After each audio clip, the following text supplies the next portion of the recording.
आपका मेज़बान समी इब्राहिम और आप देख रहे हैं प्रोग्राम तज्जिया। मेरे साथ हैं आज हारून रशीद साहब, किसी तारीफ़ के मोहताज नहीं, राजा आमिर अब्बास भी हैं और फ़ख्र रहमान सीनियर सहाफ़ी हैं। सुप्रीम कोर्ट के मामलात पर बड़ी गहरी नज़र रहती है उनकी। आज बड़ा अहम दिन था सुप्रीम कोर्ट में और आज समाअत हुई उस मुकदमे की, उस कानूनी इशू की, आइनी इशू की कि किसने देना है, तारीख़ देना किसका काम है। 9 मेंबर बेंच सुप्रीम कोर्ट का, इलेक्शन की तारीख़ का मामला चीफ जस्टिस उमर अताब बंदयाल साहब की सरबराही में। राजा आमिर अब्बास से भी पूछेंगे, हारून रशीद साहब से भी तजिया लेंगे, लेकिन एक बात जो आज हुई बात वो मैं आपके साथ शेयर करना चाहता हूँ। आगाज़ में आपको अंदाज़ा हो कि इस वक्त चीफ जस्टिस उमर अताब बंदयाल के माइंड में क्या चल रहा है। वहाँ पर जो जजेज़ हैं उनके सामने जो ये इश्यूज़ हैं वो किस एंगल से, किस रुख से उसको देखने की कोशिश कर रहे हैं।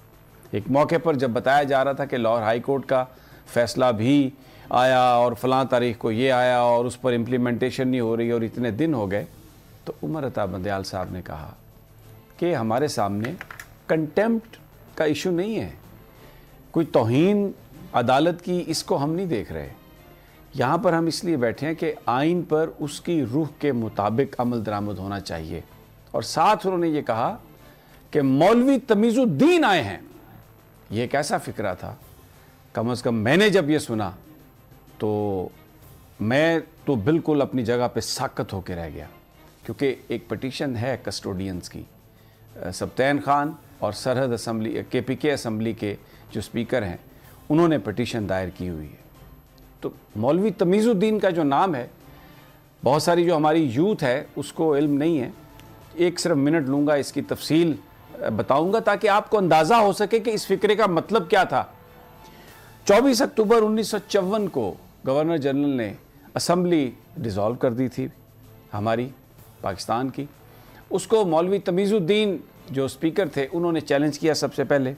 सिंध हाई कोर्ट ने उनकी इस पटिशन को तस्लीम किया, उसको मंजूर किया और कहा कि गवर्नर जनरल का इख्तियार नहीं था कि वो इस असम्बली को डिज़ोल्व कर सके।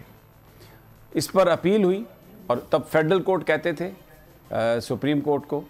तो वहाँ पर जस्टिस मुनीर और उनके साथ 4 और जजेस थे, 5 मेंबर बेंच ने ये फ़ैसला दिया कि मौलवी तमीज़ुद्दीन ने कि जो उनका जो मौक़िफ़ है वो गलत है और गवर्नर जनरल के पास ही इख्तियार है असम्बली को तोड़ने का, और नज़रिया ज़रूरत की जो बुनियाद है वो वहाँ पर पड़ी। मैं आपको सिर्फ 2 लाइनें सुना देता हूँ उस फैसले की, जिसमें उन्होंने ये कहा कि इक़्तिदार आला ताज बरतानिया के पास है, इसलिए कानून साज असम्बली के पास इक़्तिदार आला नहीं बल्कि गवर्नर जनरल के पास है जो क्राउन का नुमाइंदा है।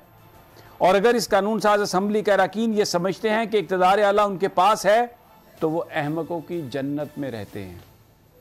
और फिर साथ भी यही कहा कि जो चीज़ नज़रिया ज़रूरत कि जो कानूनी नहीं है, इस ज़रूरत के तहत वो कानूनी हो सकती है।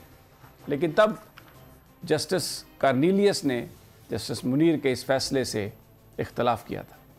और आज जब उमर अताब बंदयाल साहब ने यह कहा कि तमीज़ुद्दीन आए हैं, तो ये बहुत आसान था हमारे लिए ये अंदाज़ा करना कि जज साहब किस मकाम पर बैठे हैं और किस तरह से सारी सूरत हाल को ले रहे हैं।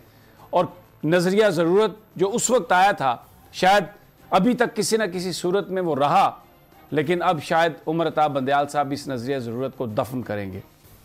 मैं हारून रशीद साहब माफ़ी चाहता हूँ, थोड़ा ज़्यादा